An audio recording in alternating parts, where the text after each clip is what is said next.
What is going on, guys? JHoyt back with you today. Welcome back to episode number 29 of the Chicago Blackhawks franchise mode. As you guys saw in the last episode, we were very close to not making the playoffs, but we ended up clutching up that big 2-0 victory against the St. Louis Blues. Ended up clinching us the playoffs, so that was an absolutely huge win. We could have won it against Calgary, Colorado as well. Since we did win that, we probably would have been in a pretty good spot, but that St. Louis game was kind of basically for that last, I think it was wild card spot. But as we found out last episode, we're going to be facing off against the Winnipeg Jets here in the first round of the playoffs. And as you guys may remember, or if you don't, we're going to go ahead and look at it again. The Winnipeg lines. Obviously, it's been a little bit for me since I recorded a franchise mode video, so not left trigger. But let's go all the way down here. Where am I going? Winnipeg. I guess I could have just gone up, a couple here. Winnipeg, WPG. So we already saw this once, but we're looking at it one more time. So they got a pretty good first line. Second line's okay. They do have a massive injury to Patrick Laine, as we did find out in last episode. Their bottom six is pretty all right. I mean, we definitely have the edge going forward, especially with that Laine injury. He obviously was their kind of main guy up here. So we have that to look forward to, I guess. I didn't actually look how long he's out for, so we'll have to go do that before we start the playoffs. But pretty decent team overall. Obviously, Scheifele leading the way there as the highest overall player on the forward side. Over on defense, they have a decent first line. After that, it's kind of mediocre. Not mediocre, it's decent.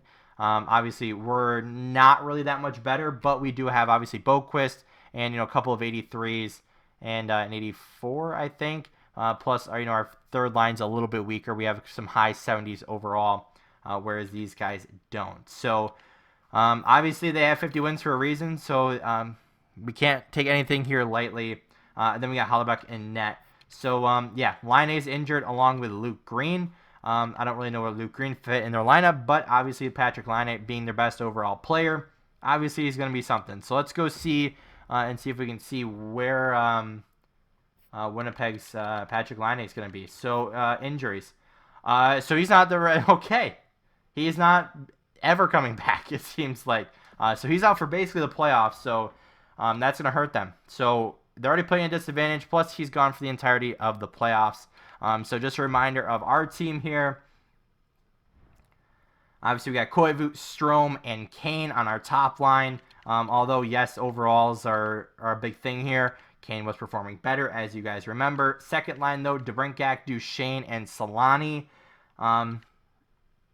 Pretty solid line there. I mean, pretty offensive there. Pretty offensive on the first line as well. Third line is where we get more defensive, where we have Jenner, Taves, and McLeod. And then our fourth line, recently acquired Kevin LeBlanc with JT Compher and Ryan Hartman. Pretty solid bottom six there. Going for our defense now, we got Lindgren and Boquist on our top line D. Then we have Fowler and Yaros. Yaros had another not crazy year, but he still had a really good year for being, only a 78 overall. And then our third line, Hjalmarsson and Severson. Severson just didn't play up to what he did last year, so Yaros earned it. I have too many Yaroses, or Saroses, whatever. But yeah, Yaros did, earn that spot. So we moved him up to kind of, reward him in a sense. So now into Saros on our goaltender side. We have him who had a really weird year. If you look at his record, I mean, halfway through the season it looked really weird, but as we went on, he started to pile up the wins a little bit. He ended up with 30 wins, 25 total losses, and then 12 overtime losses. So although not the great in the win column, he's still been solid for us overall. And plus, those 12 overtime losses are all 12 points. So even cut those in half, that's 6 more wins. We could have had basically. We would have had the same amount of points, but it would have looked better a little bit where he had 36 wins rather than just 30. But he played decent. We had Hutchinson up here for most of the year. He played decent as well. Then we got Mrazek.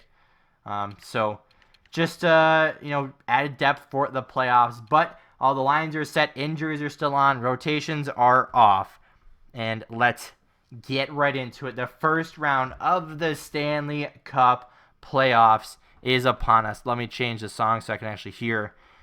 We're starting out in Winnipeg here, as it also looks like Rockford hasn't wrapped up their season just yet. Looks like they got three more games before they do that, but they're looking good for the playoffs, so we'll have to watch out for them once they get there. But like I said, first round of the playoffs, let's get right into it. We're in Winnipeg. Time for a huge game one. But let's start off.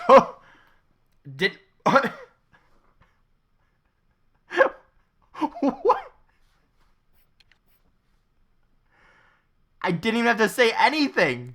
I was going to say, let's have a really good start, but 15 seconds in the game, Saku Koivu gets a goal.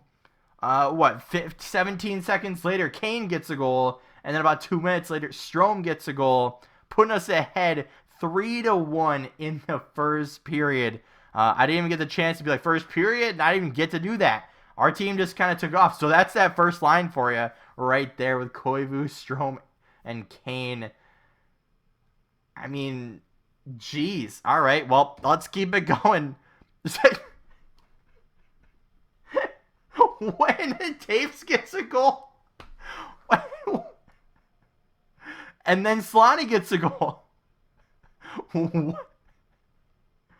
I don't know what to say. Let's just simulate the rest of the second period. 6-1 at the end of the second. What do I even say to this? So, Kane has 2 on the day. Taves has 1, Strome has 1, Koivu has 1, and Solani has 1. So it looks like our top 6 minus Duchesne, add Taves, is performant here in game number 1. But, Wheeler and Scheifele do have goals now. So we can't, just kind of write this game off. But we're going to simplify right through because most likely it's going to end. But Kane finishes the hat trick, makes the final score 7-2.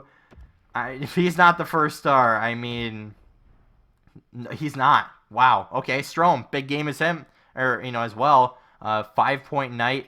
Not Taves. Kane gets the hat trick. Koivu gets 1-1. Excellent game 1. Let's keep it going though. We got game 2 under our belt, or about to be under our belt. Getting to game 2. I don't know what I'm saying anymore. That first game's got me shook up because I didn't even know what to say. But let's start off strong once again. Game number 2. Let's start it strong here. Why did DeBrincat take the face-off? I don't even know. First period, they get the first goal on the board. Didn't actually mean to click that button. But Yarncroc, I believe, 4th line player. Not exactly sure. But the second period, let's regain here. Okay, so we get a goal, but they get one as well, leading us, or not leading us, but now they're in the lead, 2-1, headed into the third period. So let's get it right here. Power play. That's huge. A long power play as well. Nothing happened on that one. A 5-on-3 power play, 5-on-4. There it is. Solani gets the goal. Looks like from the slot. Gets maybe like a wrist shot, top corner. Not exactly sure. 4 minutes left, though. Can we get a late one here?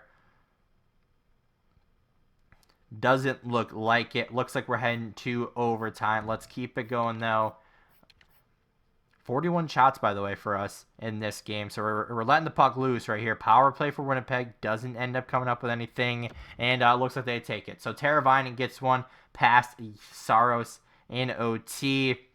But it ties the series up 1-1. So it looks like it's not going to be as sweet. But they're going to make it, pretty big effort for us. So they get all of the stars here in this one. But now we're heading back home. We're heading back to Chicago, tied 1-1 after that big first game. What's it going to be next? But let's get this roster moves all figured out here with the AHL, get their lines all fixed again, and let's get into Game 3, and let's rock Chicago with hopefully another big game. Game 3 time, we're headed back to Chicago here. Well, we're already here. Apparently, we didn't have to do the travel thing, but let's get right into it. We had a hot start in game number 1 in Winnipeg. Can we have a hot start here in Chicago? What's going to happen? Power play early on. We're racking up the shot count right now. But let's get through it. First period, nothing happening. So 13-7 in shots. Kind of the only thing to talk about right now. But let's get right into the second period here. No sense of waiting. Second period, still no score. moving into the third period now. We're almost doubling their shots, which is good, but shots don't mean anything when it comes to the goal column. You could have 100, you could have 4, but all that matters is that number on the scoreboard, which Jenner now puts up the first one for us with, 15 minutes left in the third period. Solani gets the second goal of the game. It looks like on the power play there. And it looks like we're going to wrap this one up here, potentially with a 2-0 victory. There we go. Strome, 17 seconds left, gets the 3-0 victory. Looks to be an empty netter as well. So perfect. 3 third period goals, so we don't really want to wait till then. But somehow, Hellebuck, I guess, with the 37 saves maybe. But somehow he gets the first star, even though he gave up 3 goals. Then we got Saros and Solani, so congrats to them. But now we got the lead, 2-1. We're heading to game number 4, still in Chicago here. What's everyone going to do to kind of shake this series up? Because we got some pretty good opponents on the other side here in Winnipeg. Obviously, they don't have their big star in Patrick Laine, but they got just enough to make it interesting. So what's going to happen here? So no first period goals, or actually there's one here. Let's go see who it was. Jonathan Toews. So he's starting to show up a little bit, which is nice. Captain leading from the front. Second period time, though. What are we saying here? No score. No one's saying anything. What about the third period? Let's start this off strong here. Killed the penalty. Perfect. Toews sniped it from the right side. Interesting. Another power play for Winnipeg. Killed off again. Wow, it's a 1-goal game with 5 minutes left in the third. We go on the power play. Nothing happening there. 3 minutes left. 2 minutes left. 1 minute left. Looks like we're going to hang on with the 1-goal victory. It's interesting to see because we had 3 third period goals last game, but in this one first period goal ends up being the game winner. So Saros with the shutout, 31 saves. Hellebuck, 28 saves, but he allowed the only goal to the third star there, Jonathan Toews.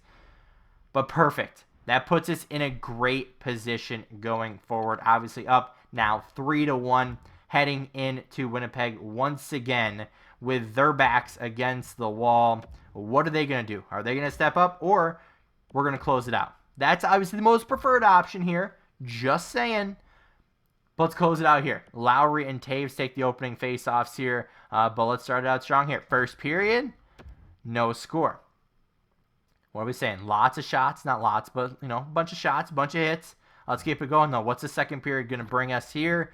1 goal from Winnipeg. Who's that going to be? That's going to be Lowry on Saros from a really weird angle. But let's keep it going. Third period time. Is Winnipeg going to roll over and blow up the lead, or blow the lead, I should say, and let us win? Or it looks like they want to take this game and put up the second goal of the game. Killorn and Lowry. But 8 minutes left. We can still do this. Put up a goal early here, and then potentially a later one. So far, it doesn't look like it. Josh Morrissey gets one. Looks like it's not going to be our game here. We do break the shutout, later in the game here. Jenner gets the 1 goal. But just not enough tonight, as Winnipeg takes the game. What are we in, 5? But all right, we're still up 3-2, heading to game 6 now. Back home. We did well when we were home. We got 2 straight wins. We took one in Winnipeg. Now let's hopefully shut it out now rather than going to that game 7. Let's, win while we're ahead here. Let's win this game 6, right? It's still a huge game. The intensity's rising. What are we saying? Power play to start the game? All right, so that's nothing. Let's go through first period. No score. So few shots, few hits. We're liking what we're seeing. All right, second period time. Let's get right into another power play. Let's see the end result of that. Nothing happening. Scheifele, I believe, gets the goal. First goal on Saros in this game. Let's finish out the second period. All right, so 1-0 heading into the third period. Let's ride this one out. Game number 6. It's win or go home for Winnipeg. Obviously, we still have that 1-game cushion, but we like to win it as soon as possible. Very low shooting game in this one. 5 minutes left, 4 minutes left. Can we get a late one here? Doesn't seem like it. So that 1 goal from Scheifele in that second period ends up being just enough for the Jets in this one. But what that means is It's do or die now. It's game 7 time. I feel like I don't want to change anything because we are still playing pretty well. I mean, obviously, first game was kind of, I don't want to say a fluke, but that game was like, kind of out of the ordinary. But then we got a 1-goal game. We have kind of a 3-0 game, 1-goal game, 2-goal game, 1-goal game again. So it's rather close for the most part. Besides that game 1, all have been within a couple of goals. So it's not like we're blowing out or they're blowing out us, except for that game 1. But it's game 7 time. Of course it is. No injuries so far that I've seen from us. I haven't seen any injuries from them. But let's get right into it. Game number 7. Who's going to come out? Make your predictions now down in the comments section below. Who's going to get that game winner? So far, it's on Yarncroc from Winnipeg. Power play for us. 4 minutes left in the first period. All right, we still got time, but obviously want to make that equal as soon as possible. We don't want to let that ride out on that lead because the more times off the clock, the better for Winnipeg. Because obviously they got the lead, and we need to take that back from them, basically. But all right, second period though, we're winding down. 4 minutes, 3 minutes, 2 minutes, 1 minute, nothing happening. Well, boys, we put ourselves in a little bit of a spot here. Shots are pretty much even, but the scoreboard is not. Now's the time to make yourself useful. Doesn't matter how much money you make, what your contract length is, or what role you play. If you touch the ice in this game and don't give an impact, why are you playing the game?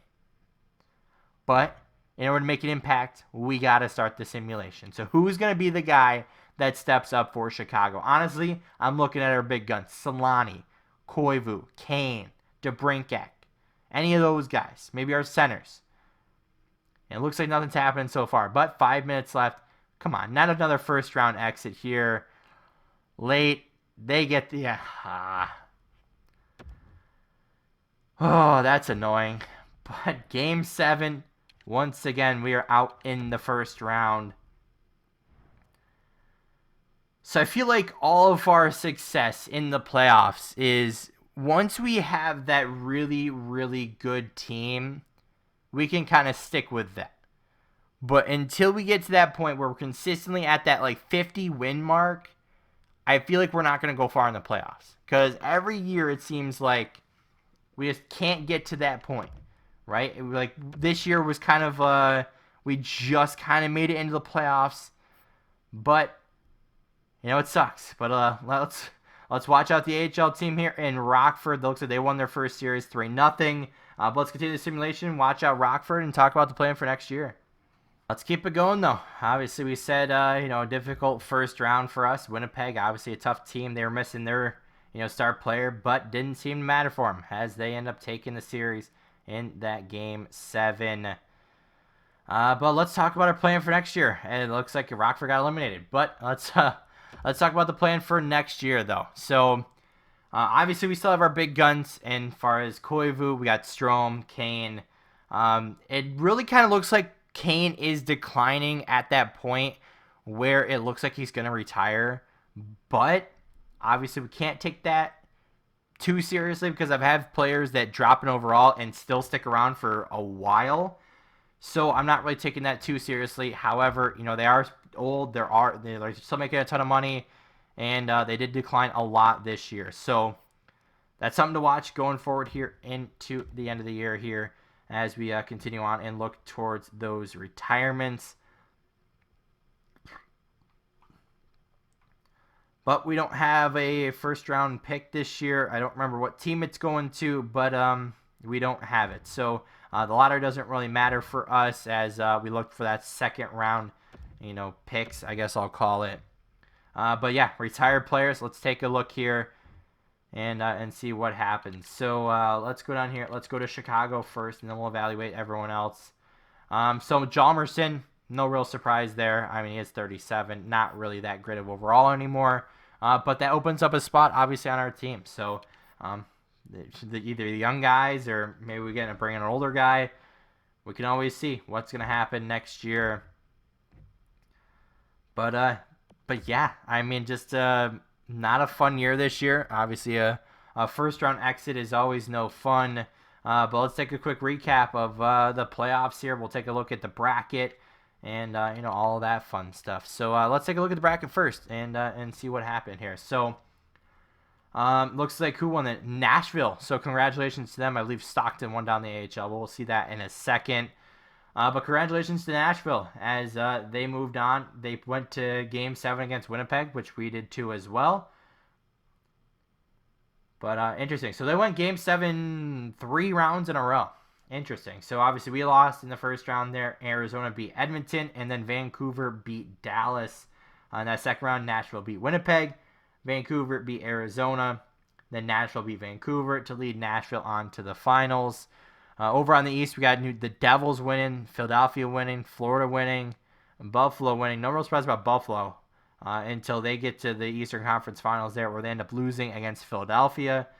But that final matchup of Nashville and Philadelphia, I mean, I didn't really see too much about Nashville this year or Philadelphia, so don't really know how those teams got there.